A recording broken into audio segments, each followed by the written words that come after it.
오늘 하나님께서 기대하시는 교회의 네 번째 모습을 함께 말씀을 드리도록 하겠습니다. 기업체들이 고객을 위해서 하는 일을 서비스라고 합니다. 어느 기업체든지 고객을 상대로 영업을 할 땐 서비스가 필수입니다. 어떻게 서비스를 하느냐에 따라서 기업이 성공하기도 하고 실패하기도 합니다. 이렇게 고객을 향해서 기업체가 서비스하는 것이 발달됐는데요, 3단계로 되게 발달을 해왔습니다. 첫 번째는 고객 서비스 단계입니다. 우리가 어떻게 물건을 팔고 그 물건을 잘 살 수 있도록 도와줄 수 있을까? 이것이 첫 번째 단계입니다. 그러니까 기업체가 고객에게 물건을 팔고 그리고 그 고객에게 서비스에서 도와주는 것, 여기까지가 첫 번째 단계였습니다. 두 번째 단계는 고객 만족이라는 캐치프레이즈였습니다. 고객에게 기본 서비스를 제공하는 것 외에도 추가적인 서비스를 제공해서 고객이 만족할 수 있도록 도와주는 겁니다. 세 번째 단계가 있습니다. 어떤 단계냐면 고객 감동 단계입니다. 고객에게 단순하게 서비스를 주거나 만족을 주는 단계에서 넘어가서 고객에게 감동을 주는 그런 서비스를 하는 겁니다. 일본의 MK 택시 회사라는 것이 있습니다. 이 MK 택시 회사에서는요, 기사들에게 고객에게 어떻게 서비스할 것인지 교육을 시켰는데요, 이렇게 한다고 그래요. 이제 어두운 밤중에 깊은 밤에 비가 오는데 고객이 택시를 잡으려고 택시를 타려고 택시를 잡으면 기사가 내려가지고 우산을 꺼내서 그 고객에게 우산을 씌워줍니다. 그리고 그 고객이 가지고 있는 짐이 있다면 그 짐을 기사가 트렁크에 넣어주고 고객이 버스에 탈 때까지 기다려줍니다. 그리고 타고 가는 길에 고객이 아무리 골목길을 가거나 비탈질 길을 갈지라도 고객이 가자고 하는 곳이라면 어디까지 기사가 그 고객을 모시고 갑니다. 목적지에 도착하면 택시기사가 먼저 내려가지고 우산을 들고 트렁크에서 짐을 내리고요. 그리고 고객이 내릴 때까지 우산을 받쳐 들고 있습니다. 그리고 손님이 내리면 짐을 넘겨주고, 그리고 만일에 그 손님이 우산이 없으면 그 우산을 준다고 그래요. 주면서 이렇게 말한다고 합니다. 다음에 MK 택시를 우리 회사 택시를 타시면 그 기사에게 주시면 됩니다 라고 우산까지 줍니다. 그리고 나서 고객이 집에 들어갈 때까지 헤드라이트를 비춰준다는 거예요. 어두운 밤길일 경우에는 헤드라이트를 비춰준다고 합니다. 이것 때문에 일본에서는 MK 택시 회사에 대한 열정이, 많은 고객들이 환호를 한다고 합니다. 이게 고객 감동 서비스입니다. 자, 오늘 우리 있는 말씀 같이 한번 볼까요? 데살로니가전서 2장 4절입니다. 한 절 말씀 우리 같이 한번 읽어보겠습니다. 한 절 같이 읽습니다.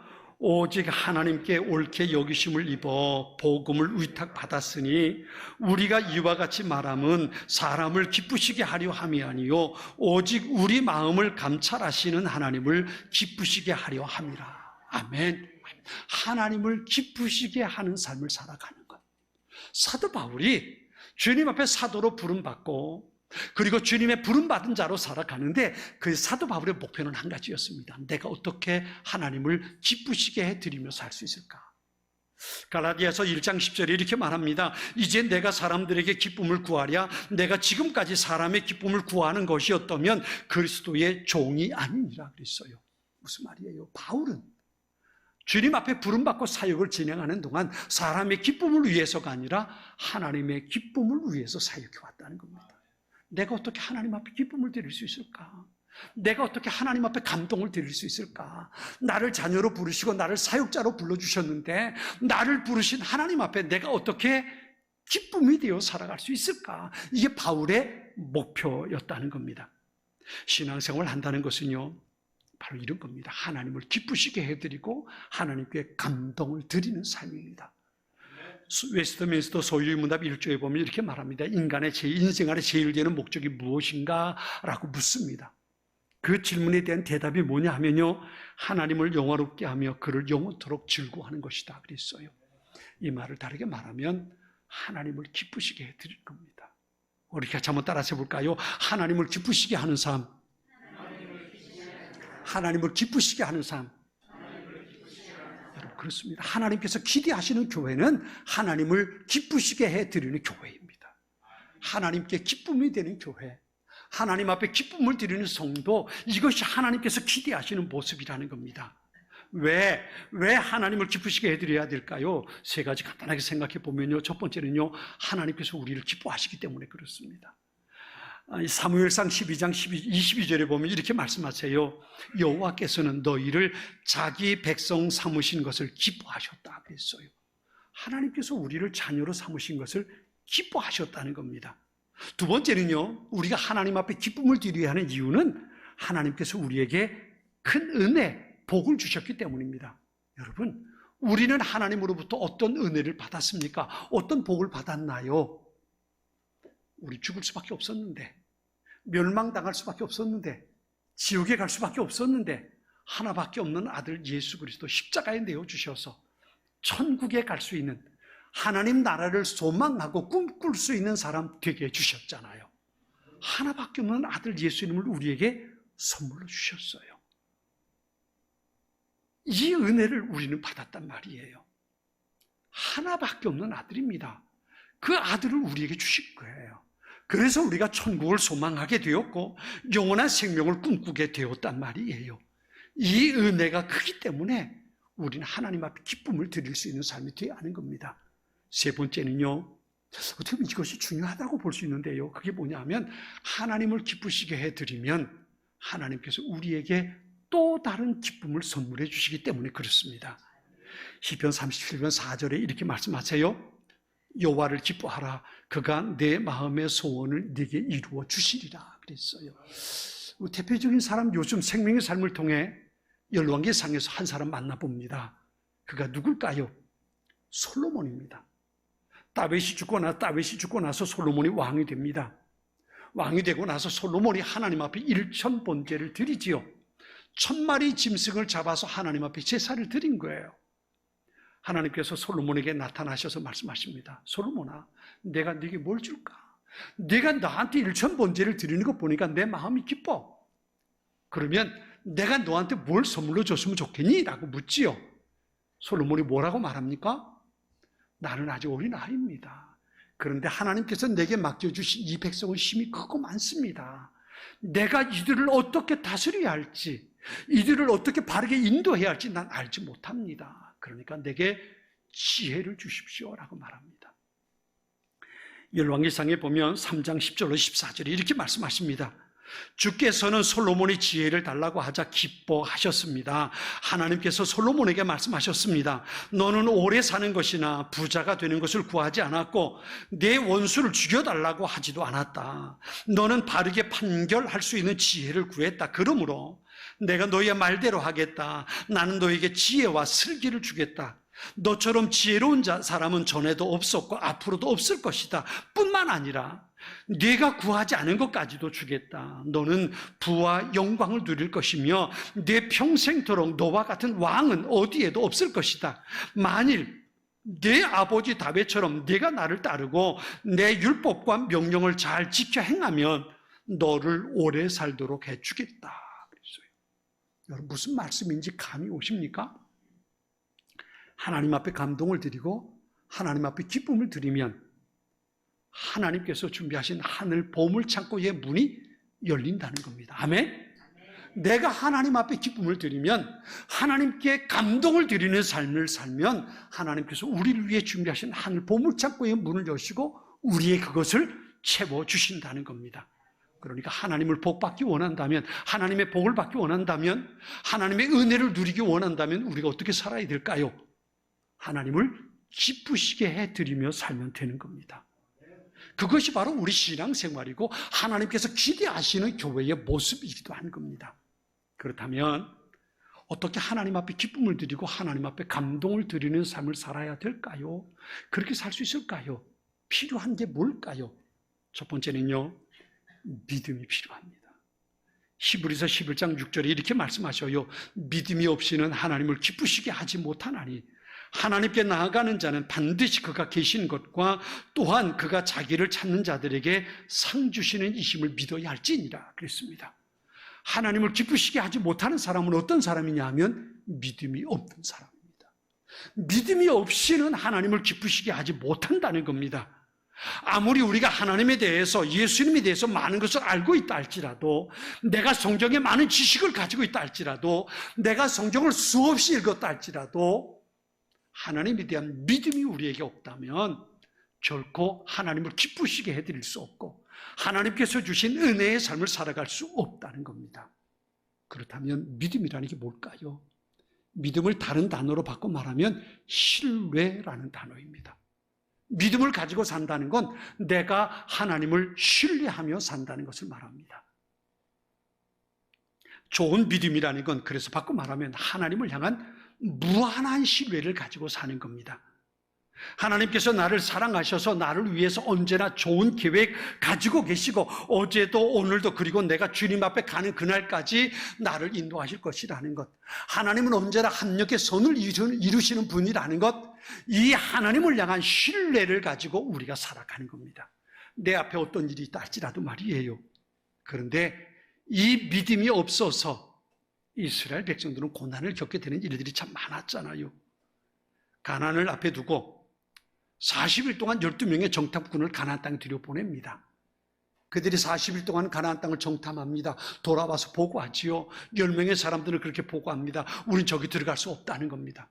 가서 보니까 장대한 거인들, 네피림 자손들, 아낙 자손들, 거인들이 거기 버티고 써 있는데 그들 앞에 우린 메뚜기 같더라. 우린 그들과 싸워서 절대로 이길 수 없다는 겁니다.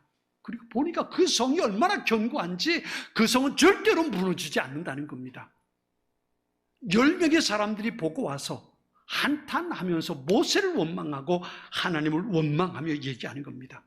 이 말을 들은 모든 백성들이 덩달아 떠들기 시작합니다. 차라리 저 모세를 죽여버리고 새로운 지도자 뽑아서 애굽으로 돌아가자는 겁니다. 돌아가자는 겁니다. 그런데 그 중에 2명의 정탐꾼 여호수아와 갈렙은 말하잖아요. 두려워하지 마라. 들어갈 수 있다. 들어갈 수 있다. 아무리 키가 크고 아무리 성이 견고해도 하나님 우리와 함께 계시지 않냐. 하나님께서 저 땅 우리에게 주신다고 하지 않았냐. 그렇다면 우리가 들어가기만 하면 하나님께서 그 땅을 우리에게 선물로 주실 건데 왜 못 들어가냐. 들어가자. 그렇게 백성들에게 말합니다. 우리는 결과를 압니다. 들어가지 못한다고 하는 사람들은 그 후에 40년 동안 광야에서 다 죽습니다. 가나안 땅에 들어가지 못합니다. 하나님께서 주시겠다고 하셨는데 그 가나안 땅에 들어가지 못하고 광야에서 다 죽는 겁니다.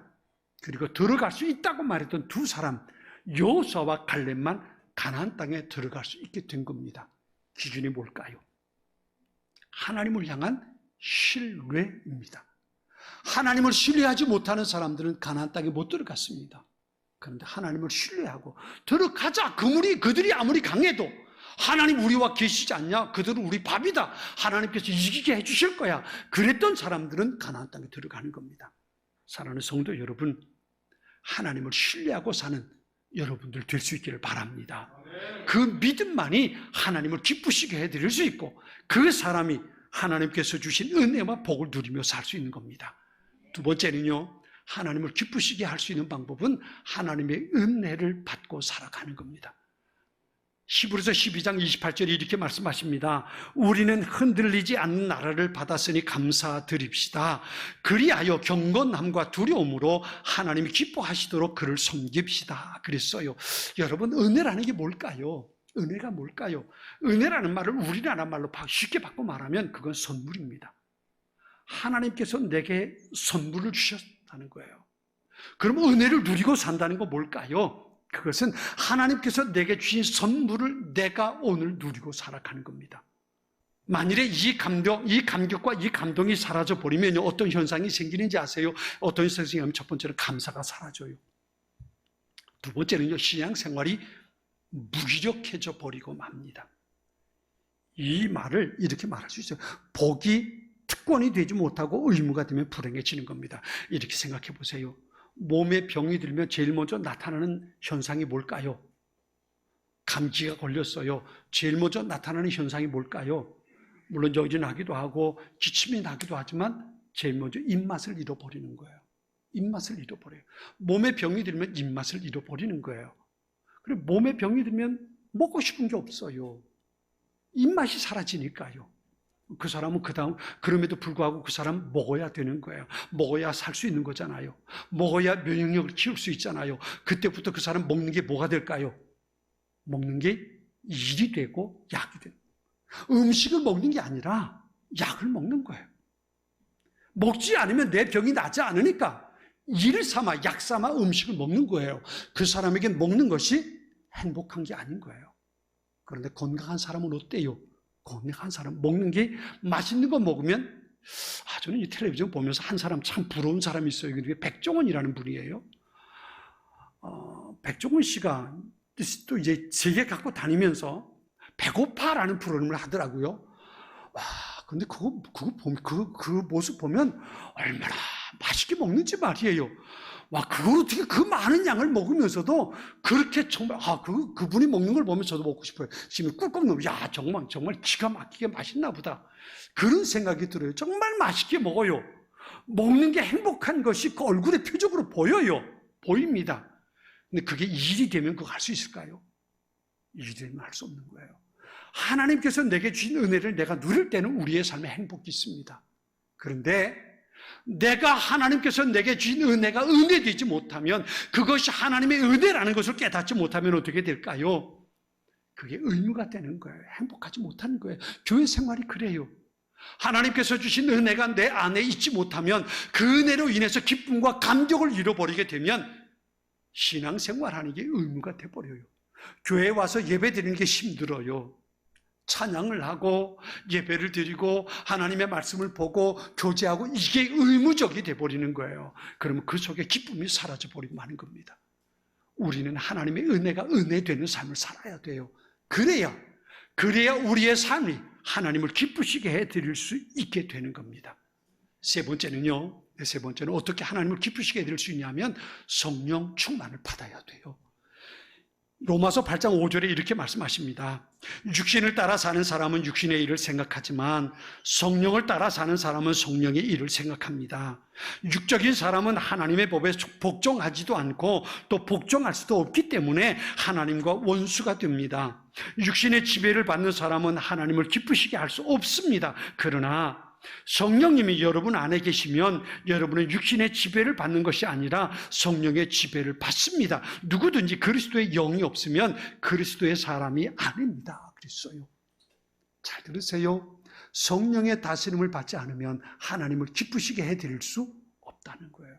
왜냐하면 하나님께서 기뻐하시는 것이 무엇인지 모르기 때문에 그렇습니다. 성령의 다스림을 받지 못하면 어떻게 살까요? 그 사람은 자기 생각을 가지고 사는 겁니다. 내가 좋아하는 것, 내가 하고 싶은 것, 내 생각에 맞는 것, 그것을 결정하고 그렇게 살아가는 겁니다. 그런데 성령의 다스림을 받으면, 성령의 충만함 속에 있으면 어떻게 되냐면 하나님께서 기뻐하시는 것이 무엇인지 깨닫게 됩니다. 내가 무슨 일을 계획하고 어떤 일을 하려고 할 때에 성령 하나님께서 내 안에 역사하십니다. 내가 어떻게 하는 것이 하나님을 기쁘시게 하는 것인지, 내가 무엇을 해야 하나님께 영광을 돌릴 수 있을지 이것을 깨닫게 되는 겁니다. 그리고 그 일을 할 수 있게 됩니다. 이것이 바로 성령의 다스림을 받는 사람의 모습입니다. 우리 믿음의 사람들이, 저는 그렇게 생각해요. 여러분에게 이런 부탁을 드릴게요. 우리가 믿음의 사람들이 욕심을 부려야 할 것, 다른 거 욕심 부리지 마세요. 건강하게 사는 욕심 부릴 필요 없어요. 때가 되면 다 주님 앞에 가는 거예요. 그죠? 돈 많은 거 욕심 부릴 필요 없어요. 하나님께 주신 것 가지고 감사하며 사는 거예요. 다만 우리가 욕심 부릴 거 한 가지가 있어요. 그게 뭐냐면 성령 충만이에요. 내가 주님 앞에 갈 때까지 성령의 다스림을 받는 것, 이건 욕심 부려야 돼요. 어떤 순간, 한순간도 내가 성령으로부터 자유로워지면 안 돼요. 성령의 다스림, 성령의 충만함을 받아야 하나님께서 기뻐하시는 것이 무엇인지 알 수 있고 하나님을 기쁘시게 해드릴 수 있는 겁니다. 사랑하는 성도 여러분, 성령 충만을 사모하고 성령 충만을 욕심부리며 사는 우리 모두가 될 수 있기를 축원합니다. 마지막 네 번째는요, 우리가 하나님을 기쁘시게 해드릴 수 있는 방법은요, 하나님께서 가장 기뻐하시는 것이 무엇인지를 찾고 그것을 행하며 살아가는 겁니다. 제가 여러분에게 물을게요. 하나님께서 가장 기뻐하시는 게 뭘까요? 가장 기뻐하시는 게 뭘까요? 예수님을 알지 못하는 그 사람, 한 사람을 전도해서 그가 예수 믿게 되고 하나님의 자녀가 되게 하는 것. 지옥에 갈 수밖에 없는 한 사람을 천국 가는 사람 만들어 놓는 것, 이것을 하나님께서 가장 기뻐하신다는 겁니다. 물론 교회 숫자가 많아져서 교회가 더 성장하는 것도 좋은 일이겠지만 그것보다 우리가 전도해야 할 가장 중요한 목표는, 그 목적은 그겁니다. 하나님께서 그것을 가장 기뻐하시는 일이기 때문에 그렇습니다. 한 사람이 구원받고 하나님의 자녀가 되는 것, 그것 때문에 하나님 나라에서는 잔치가 벌어지는 겁니다. 한 영혼이 구원받는 것, 하나님께서 가장 기뻐하시는 일이 바로 그겁니다. 그래서 성경은 그런 일, 한 사람을 구원하는 일에 대한 일, 끊임없이 성경은 말씀해 주고 있는 겁니다. 어느 분이 그런 얘기를 했어요.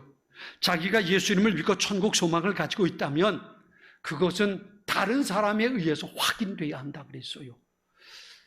나는 예수 믿는 사람입니다.